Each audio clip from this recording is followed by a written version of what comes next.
കർഷക സംസ്കാരത്തിന്റെ വൈഭവം വിളിച്ചോതുന്ന നിറപുത്തരി ചടങ്ങ് ചെറുപുഴ ശ്രീ അയ്യപ്പ ക്ഷേത്രത്തിൽ ഭക്തിപൂർവ്വം നടത്തി. പുതുതായി കൊയ്ത നെല്ല് ക്ഷേത്രത്തിൽ സമർപ്പിച്ച് ക്ഷേത്ര മേൽശാന്തിയുടെ നേതൃത്വത്തിൽ പ്രത്യേക പൂജകൾ നടന്നു. വിളവെടുപ്പിന്റെ ആദ്യഫലം ദേവന് സമർപ്പിച്ച ശേഷം ഭക്തജനങ്ങൾക്ക് വിതരണം ചെയ്തു. നിരവധി വിശ്വാസികളുടെ സാന്നിധ്യത്തിൽ ഭക്തിസാന്ദ്രമായ അന്തരീക്ഷത്തിലാണ് ചടങ്ങുകൾ നടന്നത്. ക്ഷേത്രത്തിൽ ഒരുക്കിയ പൂക്കളം പ്രത്യേക ശ്രദ്ധ പിടിച്ചുപറ്റി.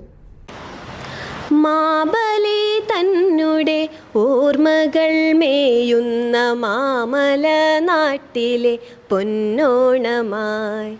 മാബലി തന്നുടെ ഓർമ്മകൾ മേയുന്ന മാമല നാട്ടിലെ പൊന്നോണമായി. കേരളക്കരയിലെ തിരുവോണമായി.